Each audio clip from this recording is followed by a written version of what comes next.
Why is Bitcoin's price going up? We just had a weekly close higher than it's ever been before, a daily close higher than it's ever been. I know the markets of Bitcoin don't actually close, but they reset on the 24-hour time frame at 5 p.m. Pacific Standard Time, and on the weekly on a Sunday. So we just had that. It was roughly 105, and we've never closed above that. Now we haven't tapped a new all-time high, but you can kind of see that it looks like we've been stair-stepping up from this recent low that was all tariff driven, or mostly tariff driven, and we're moving up to where we were before and closing higher than we ever have before. So why is price going up? This is a question we all have. I've collected a whole bunch of data, a whole bunch of graphs, a whole bunch of information to share with you guys about why I think price is going up and potentially where it's going from here. My name is Forrest Hodel. I'm a Bitcoin educator, and I also offer one-on-one Bitcoin client coaching. And if you need some help with Bitcoin basics or getting your Bitcoin off an exchange, anything like that, check out the link in the description. You can book me for a one-on-one call to help with all of your Bitcoin needs. It's kind of hard to know where to start with this, but I think one thing that we can't ignore is the corporate adoption of Bitcoin. Companies like MSTR or Strategy, Semler, Metaplanet, Asset, 21 Capital, all these new entrants into this. It seems like every other day there's a new Bitcoin treasury company, but let's actually talk about the data of how much Bitcoin they're actually buying. This is the top 85 public companies that are buying Bitcoin. Strategy at the top with 568,840 Bitcoin, a huge amount of Bitcoin. Now, what's very interesting about this is for the vast majority of these, when Bitcoin enters their treasury, they don't plan on selling it. So this is almost like a black hole for Bitcoin. So the accumulation happens here. And to understand price, it's always determined by supply and demand. This is the basic principles of economics. When there's demand for something and there's a certain amount of supply, when that supply is tapped out at a certain price, if there's continued demand for it to drive out new supply of new people willing to supply the asset, the price goes higher to drive out new supply. So this is what we've seen happening, and you can see that corporate adoption is a very interesting one because a lot of it, the vast majority of it, is just demand and never resupplying. It's not going back into selling the Bitcoin that they're holding. This is Bitcoin supply, so new supply being added through mining versus demand. And let's see here. So Bitcoin's mined, this is only 2 weeks, and then the rest is month over month. Oh, this is of 2024. So we can see something, and a couple months of 2025 as well, up to the May 16th. So this is fairly up to date, actually. We can see here there's been global ETFs have gobbled up a huge amount of Bitcoin over time. Now, ETFs are not like corporations in the way where they are basically custodying it for regular holders, all sorts of different types of holders, but those holders might also sell. It's not as much of a black hole as something like Strategy is.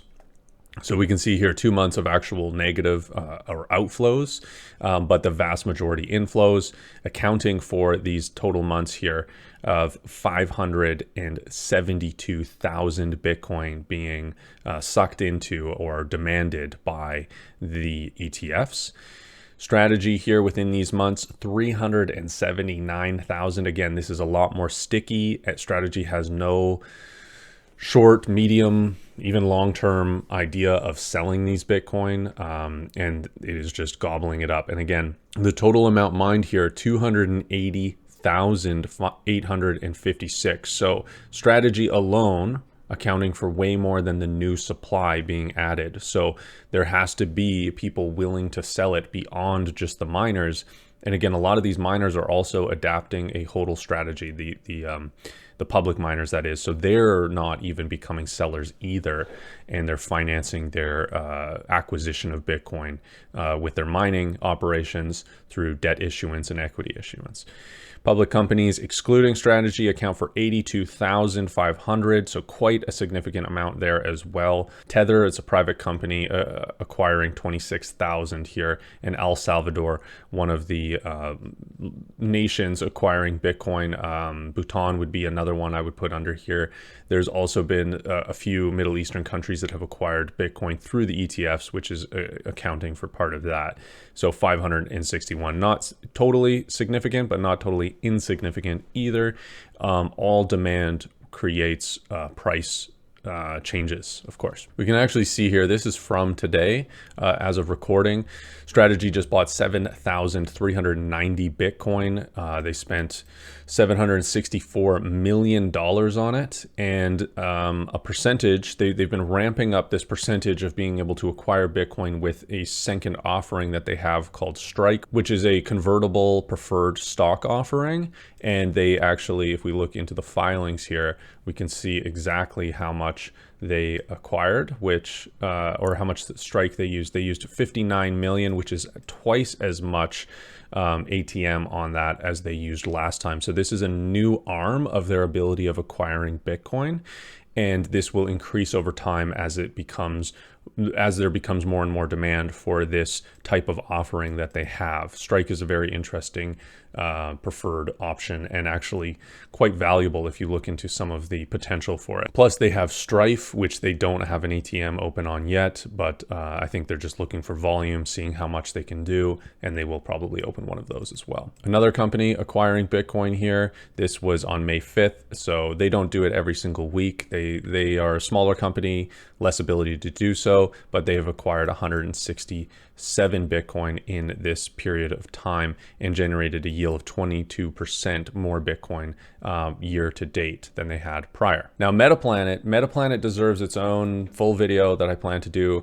I don't want to get too much into it, but they are a machine for acquiring Bitcoin. Metaplanet is definitely, in my opinion, the most interesting Bitcoin treasury company besides Strategy. And in some ways, it's more interesting because of how unique it is.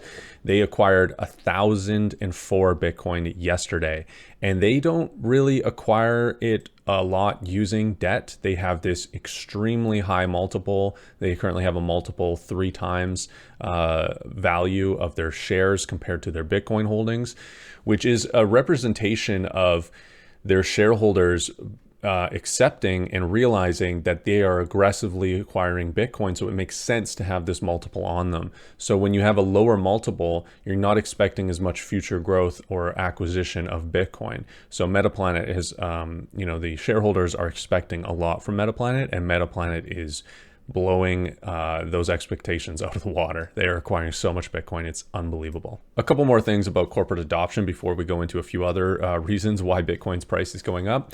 The other thing here is fair value accounting change. So this is an accounting change in America. Again, I've made multiple videos about this, but essentially it allows companies to value the Bitcoin holdings and take snapshots of, at the beginning of the quarter, the end of quarter, and actually see if it's raised in value, they can actually put that onto their earnings per share. And if it's gone down in value, that goes against their earnings. Whereas prior to that, it was an indefinite intangible asset, and that's how it was accounted for. And they could only mark it down. They couldn't mark it up.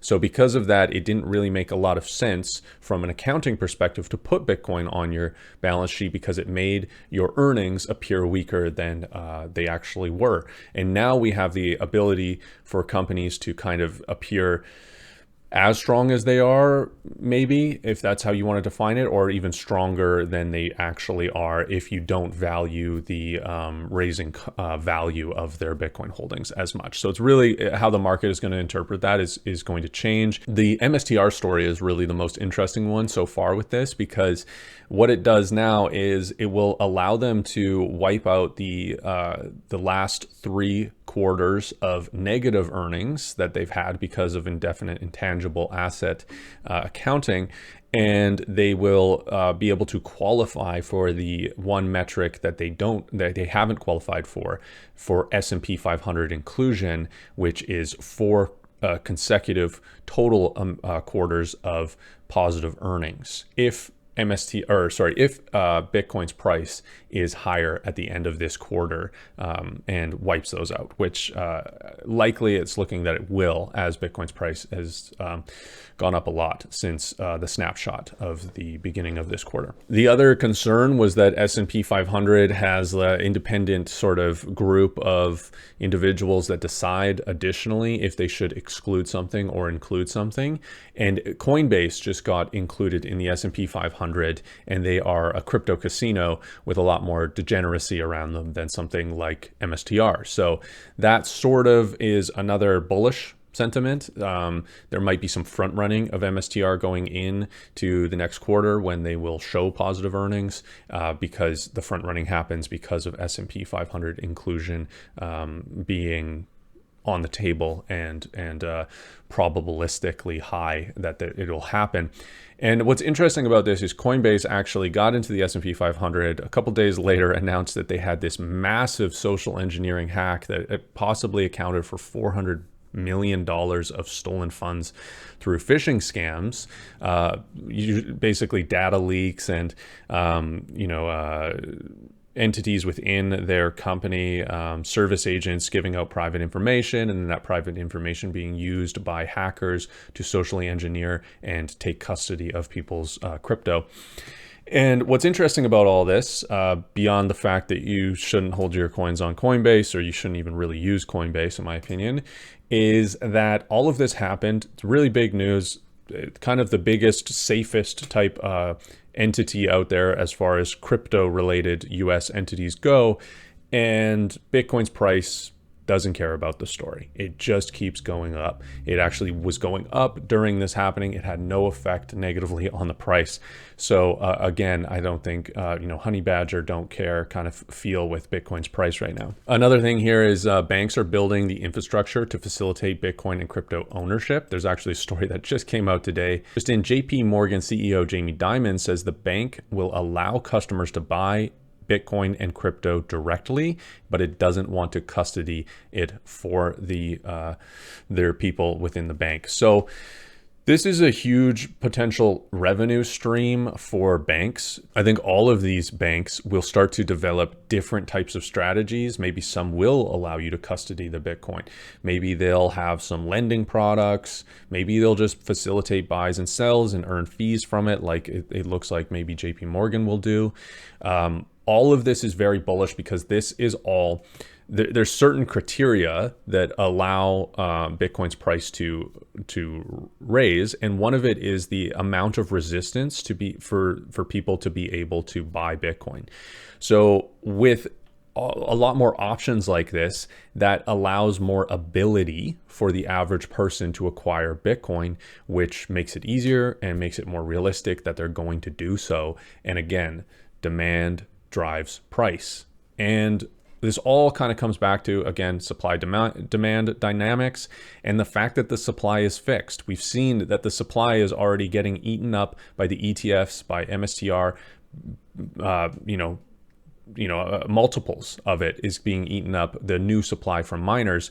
So the supply has to come out from people willing to sell that are holders. And again, I'll get into this maybe later, but there's a hodl mentality, or hold on for dear life mentality of Bitcoin, because a lot of people that hold Bitcoin understand it deeply and understand that it's something that everybody needs, everybody wants, and they just aren't aware that they need and want it yet. And that because of that, again, the price has to go up to incentivize new sellers into the market. Another thing here that people have been sharing for a long time is the correlation of M2, which is a metric of global money supply, and Bitcoin's price. Now, how accurate this is, there's a lot of debate. People are offsetting this. So the M2 is 81 days ahead on this chart that I'm specifically looking at, and Bitcoin's price is very well correlated to it. Of course, not exactly, but correlated. It moves higher when M2 moves higher and whatnot. So there's this sort of lagging indicator potentially, or a front-running indicator of M2, and Bitcoin seems to follow up with this. Now, the reason that people think that this is happening is because when more money is being entered into the world, more fiat dollars, there's more fiat being able to chase scarce goods. Plus the debasement of the money, the addition of fiat, devalues that currency. And Bitcoin was built in a direct response to that happening. So Bitcoin is basically built to be a neutral asset that cannot be debased, and therefore acts as a type of a bet for somebody that is recognizing that fiat debasement is happening, and they're saying, this is how I want to avoid that by buying something absolutely scarce and something that has great money properties and can be used as money, but it doesn't have the problems that fiat has, which is the infinite amount of fiat out in the world, and it's constantly being debased at different variables, whereas Bitcoin is fixed and overall becomes disinflationary. So here's another chart here. This is actually the M2 money supply and the S&P 500. Now, what's interesting about this is that, it's correlated as well. You can see there's sometimes it lags, sometimes it follows. And that's because S&P 500 is all just going up at a very similar rate to the debasement of currency as well. There's slight scarcity in it. There's slight advantage to these companies being able to produce and acquire more than just the rate of debasement potentially. So there's a little bit of outperformance, and you're better off holding the S&P 500 than you are holding cash, because cash is guaranteed to go down, whereas all these companies are basically guaranteed to go up in line with S&P 500. And I use guarantee very, very liberally there. Of course, nothing is guaranteed, but this has been the case throughout time that S&P 500 tracks well with global M2 as well. So all of these things add up to making Bitcoin's price going up, right? So all of those things, some are smaller, some are bigger. And I think this one may be being smaller in actual scope, but being a larger sort of conceptual idea of the value proposition of Bitcoin. And this is that now all three large rating agencies have downgraded the US debt. So last week, this just happened with Moody's being the third large one to do that. Moody's has now downgraded the US sovereign credit rating. And I think this doesn't really have necessarily that much effect. I think a lot of people understand that the US basically can't nominally default on its debt because it has the money printer. But this is a signal that the US has too much debt, and that they're going to have to deal with that debt. And the way they're going to deal with it is by buying their own debt with their currency that they create.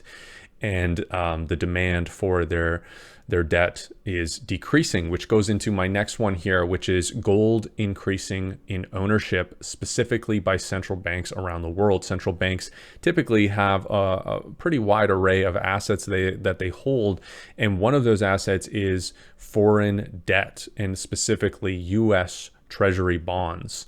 And a lot of these central banks have basically reached the max of what they have, and it's trending downwards, their holding of US debt. So they are no longer as big of buyers, and they're allowing some of that debt to roll over or mature without them re-upping that amount of debt. And instead, they're diversifying their holdings.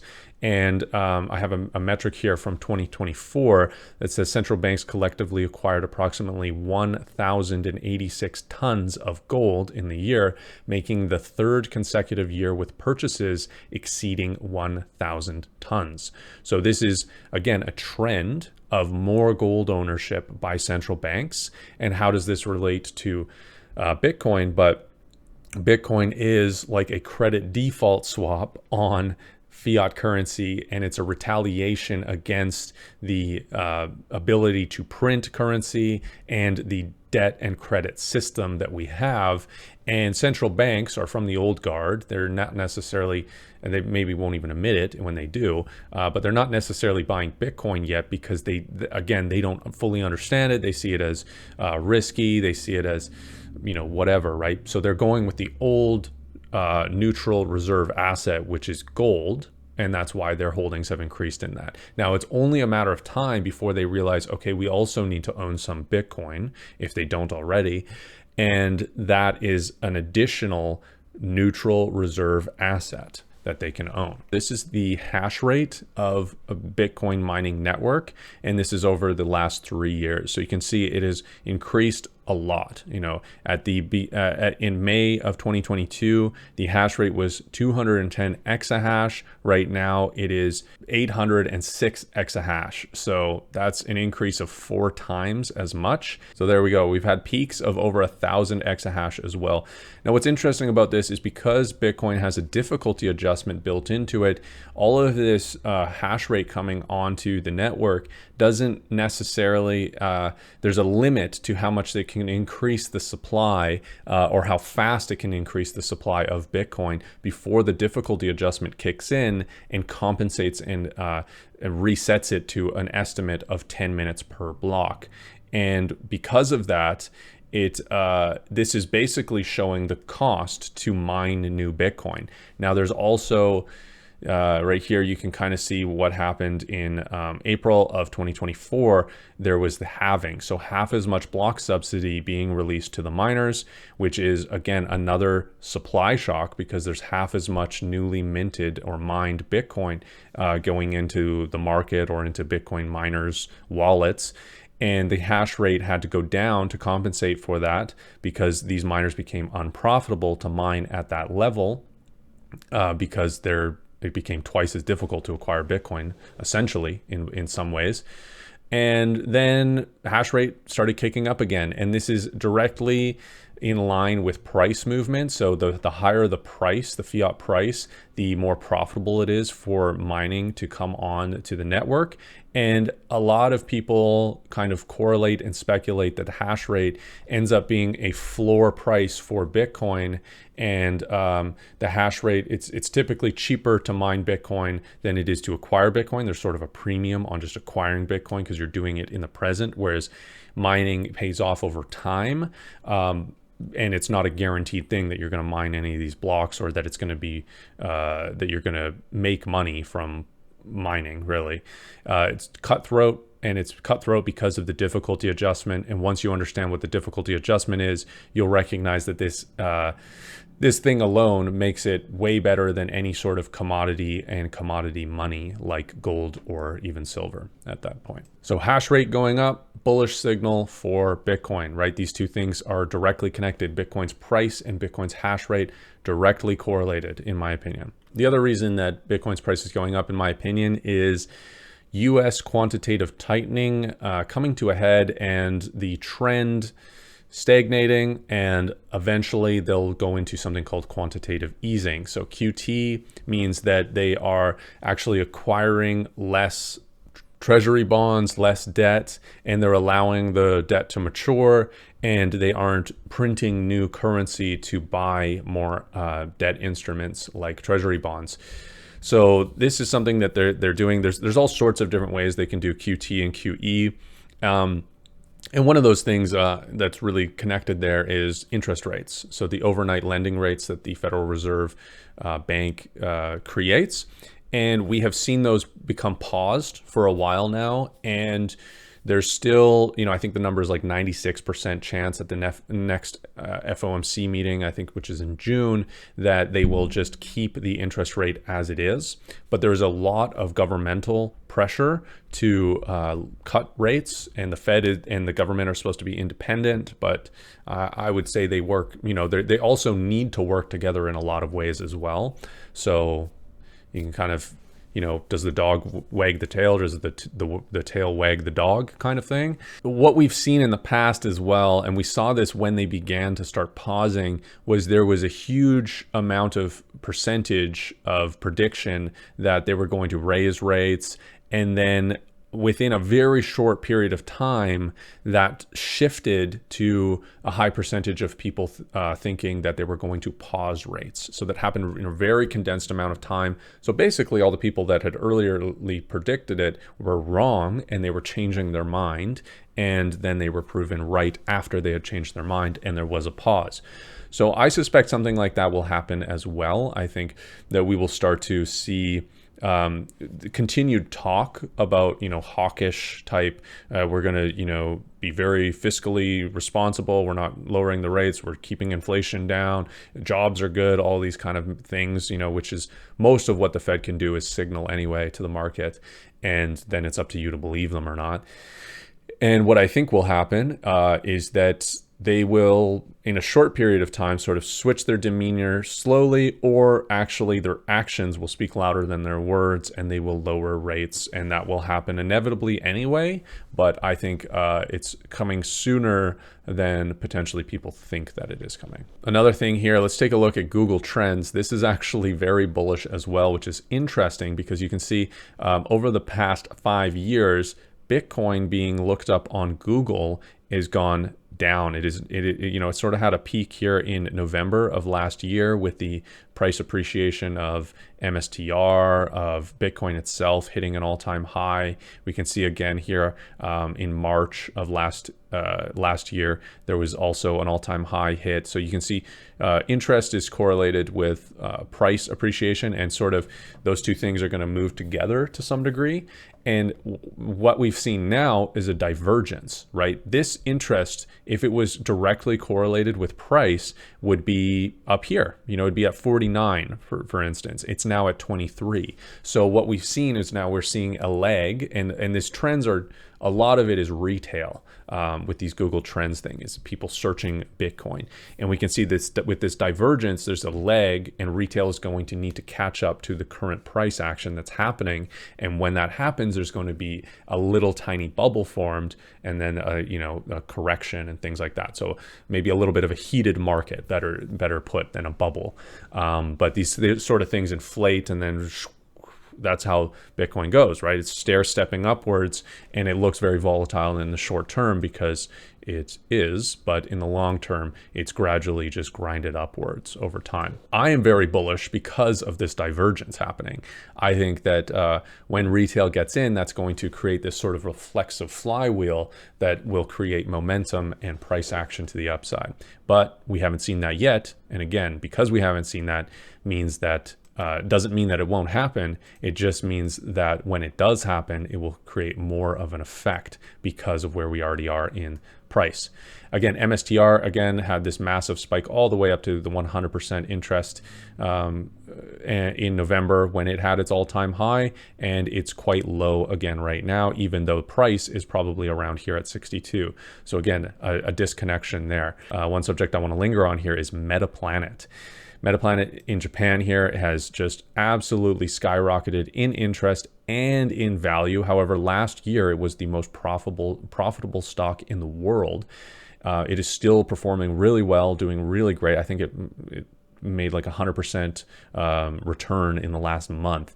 And the interest on Metaplanet is accelerating like crazy. And I want to talk about why this is bullish for price and why this potentially opens up Bitcoin to a much bigger audience than I think some people recognize and realize. So Metaplanet is a Japanese company, and Japan treats their Bitcoin holdings for individuals very harshly. You actually have to do a lot of KYC. They actually, the exchanges need to send you a piece of mail to verify that you actually live where you are supposed to live. So there's a lot of, again, ability or lack of ability or restriction creates resistance to getting involved, and that creates lack of demand for something. So with it being very difficult to sign up for an exchange and to actually buy and own Bitcoin, it makes it, the price action not affected very much from the Japanese public. The other thing here is that it's treated as miscellaneous income and taxed as such, which could be all the way up to 55% tax on your earnings if you were to buy and sell Bitcoin. So Metaplanet can actually be put into retirement accounts, and in Japan they have these retirement accounts that have 0% tax on them.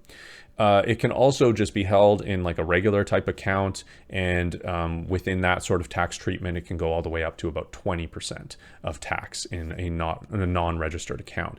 So much better tax favoring for holding an equity than to hold Bitcoin. However, that equity, as I said earlier with Metaplanet, is buying Bitcoin, and it's actually a levered Bitcoin equity. So they're acquiring more and more Bitcoin on your behalf as a shareholder, and they're holding that Bitcoin indefinitely and creating demand in the market for that Bitcoin. I have some metrics from 2023 here. It says Japan's total gross domestic savings amounted to approximately 1.04 trillion US dollars.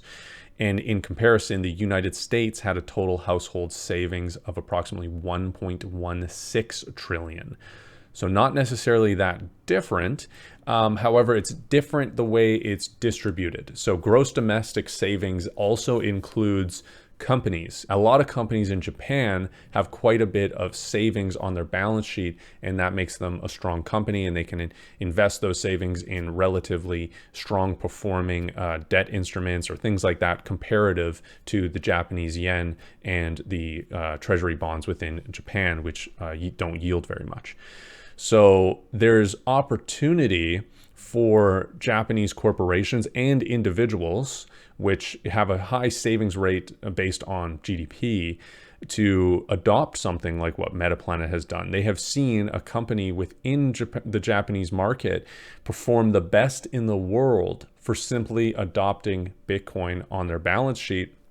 Yes, Metaplanet has become a leveraged Bitcoin play as well, with the direct goal of acquiring more Bitcoin with financial instruments and things like that. But the Japanese companies could see that and think, okay, well, we need some Bitcoin as well so that we can become somewhat as in demand as Metaplanet stock is, and we can see some price appreciation because of that. So there's this huge amount of again, speculation on my part, but a huge amount of ability for Japanese corporations to have some sort of copycat strategy after seeing the success of Metaplanet. Now, a lot of people are probably hearing me say that and think, okay, well, that didn't happen with MSTR when they adopted Bitcoin in 2020. But the Japanese market are not just looking only at Metaplanet being a new entrant and highly successful at this, but they also have the evidence of MSTR having successfully done this for now 5 years and also be one of the best performing stocks in the world and the best performing stock in the US market last year. So they can see that being foreign, they can see it happening domestic, and they can think, hey, we have a bunch of savings. Let's buy some Bitcoin. Let's become a Bitcoin treasury company, which would be huge for demand, I would say, for the market. And then again, beyond this, with corporations, we saw 85 new public companies like this. We see companies like Nakamoto, we see companies like Asset, we see companies like 21 Capital that are new entrants to the field of Bitcoin treasury, but all with the goal of acquiring other, except 21 there, the two Asset and Nakamoto really have the goal of acquiring and creating Bitcoin treasury companies out of companies that didn't have that originally. Asset with buying companies that have more cash than their market cap, and Nakamoto with the idea of creating basically a strategy or Metaplanet in every single stock market around the world, and having success already doing that with UTXO management, with the one in France and Metaplanet. They're invested and have done that to some degree there. So that is just going to create this snowball effect of more corporate Bitcoin adoption as well. US government changes. Strategic Bitcoin Reserve has been signed in through an executive order, which allows the US to hold that Bitcoin, not sell it, and acquire more Bitcoin into the future. Now, have they actually acquired Bitcoin? A lot of people are saying they haven't. We haven't seen evidence that they have, and maybe it's unlikely that they do, but this still is a signal to a lot of what I call authority cucks that really listen to authority, and when authority says, hey, Bitcoin good, they think, okay, well, now it's not for criminals and maybe I should get myself some too. And there's also state bills being passed. So New Hampshire bill allowed the state to hold up to 5% of its rainy day fund in Bitcoin. We saw a city, Roswell, New Mexico, adopt a Bitcoin reserve that they don't plan on selling, that they're not actually acquiring Bitcoin, but they're accepting donations in Bitcoin. So these kind of small little state things, but again, bigger signal to all of the authority cucks out there. A few other states passing bills.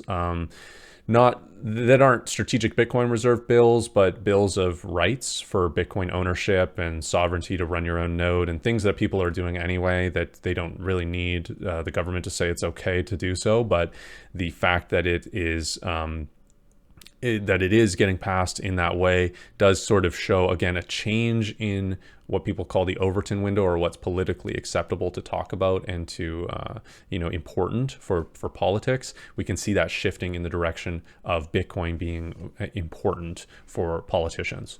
The Genius Act, which is pushing through stablecoin legislation, optically, this will be good, again, for the authority cucks. Because it points crypto and Bitcoin and stablecoins all in this good light to help the US government and to help US interests.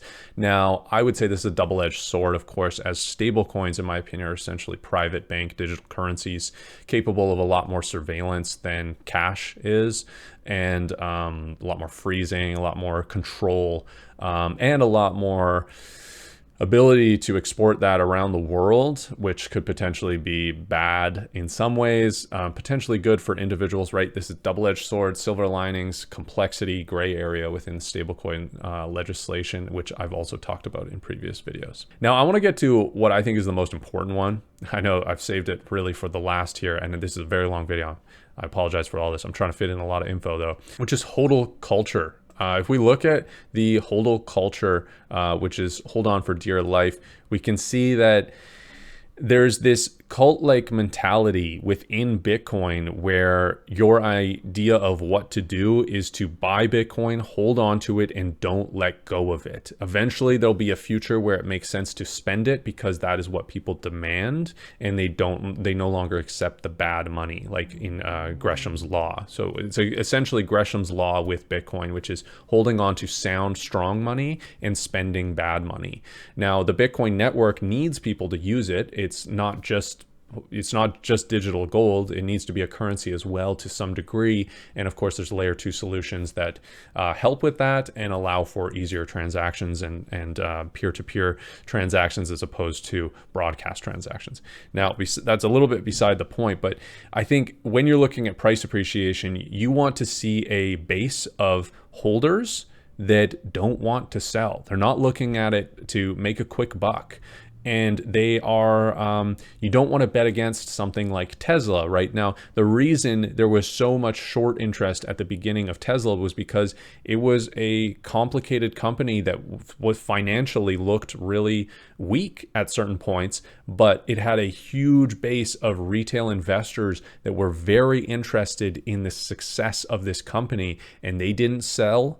And eventually Tesla turned it around and they, started hitting some good quarters, making some good cars, all of this, and Elon becoming more and more popular, all of this. And the shorts got wrecked for the vast majority of them. And the longs were profitable. And that's partially in part because of the cult-like investor base. Same thing has happened with GME, same thing has happened with Palantir, same thing has happened with Bitcoin, MSTR, Metaplanet, all of these things. And you do not want to bet against that. Now, when I say like a cult-like mentality, that can be perceived as a negative thing. But again, in investing, you want a strong investor base that is not going to sell these things easy.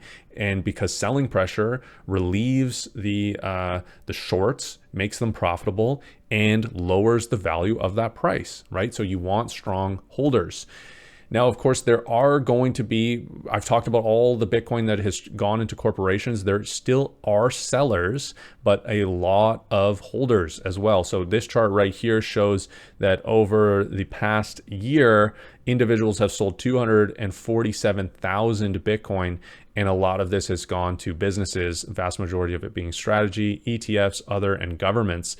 So there are individuals selling, but if you look at the percentage of people holding, you can see that there's these HODL waves. So you can see actually for over 10 years, in 2024, so last year, there was 15% of all the Bitcoin being held for over 10 years. Now it's even higher. So there's more long-term holders. Again, even higher here. And you can see some lower in these sort of shorter time frame ones. So you can see that there still are people buying, selling, holding for shorter periods of time, but an increase in some of the longer term holders. You can see here the 5 and 7 years has drastically gone down. So there's been some big sellers from this time period, but a lot of holders from these time periods, which is very interesting. So there still is a lot of diamond hands, a lot of people holding this Bitcoin for a very long time. And again, there's only 1.13 million more Bitcoin to be mined. So mining becomes less and less of a story about this, and it becomes who's holding, who's buying, who's selling. And we can see that the new buyers are being holders. Like corporations, again, I said it's like a black hole. It's indefinite that they're going to hold it. They could eventually, 10 years down the line, be part of this 10-year club. Of course, there'll be a 20-year as well, but they are strong holders. All of this is really why Bitcoin's price is going up. And I think beyond that is just that there is a need for the technology of Bitcoin. There needs to be something that is very secure, that cannot be changed, that is neutral, that it cannot be controlled, and it can be transacted and hold value over time. A store of value is such a useful thing that we all have a use for. When we hold our dollars in fiat, we know that it has a lack of store of value. It goes down in value over time because there's more supply of dollars being added every single day into the market, chasing the same amount of goods. So the value of those dollars goes down. It's the exact opposite with Bitcoin. And this gives people hope into the future because they can save in Bitcoin. They can earn however they want. They can earn in Bitcoin, they can earn in fiat. But if they save in Bitcoin, everything gets cheaper that they buy into the future by spending that Bitcoin, because that Bitcoin has raised in value. It has stored the value. It has increased in purchasing power over time. And because of the deflationary aspects of the world, everything in the world is actually getting cheaper, but it's getting more expensive in fiat terms because the fiat debasement is outpacing the deflation of the technology that is being created that we are all buying and participating in. That is why I think Bitcoin's price is going up. There's many other reasons out there, I'm sure. If you have any reasons that you think Bitcoin's price is going up, I'd love to hear it in the description. Again, I am a Bitcoin coach. If you want to book a one-on-one with me, you can do so through the link in the description. If you want to get yourself some Bitcoin, I recommend Bitcoin Well. They're a non-custodial exchange, which means when you send them dollars, they send you Bitcoin directly to your cold storage, so you don't have to worry about leaving your coins on an exchange. And if you use my link, you'll get some free Bitcoin on sign up. Check out the Stampseed kit. You can get 15% off using my code BTC, not crypto 15. It's a great way to store your seed phrase for future generations. And also you can check out, I have a link for the BlockStream Jade, which is a wallet that I highly recommend. I really like the BlockStream Jade and the BlockStream Jade Plus. They're great hardware wallets. And I have a link in the description that helps support this show. It's an affiliate link. Thanks everybody. And we'll see you on the next episode of Bitcoin, not crypto.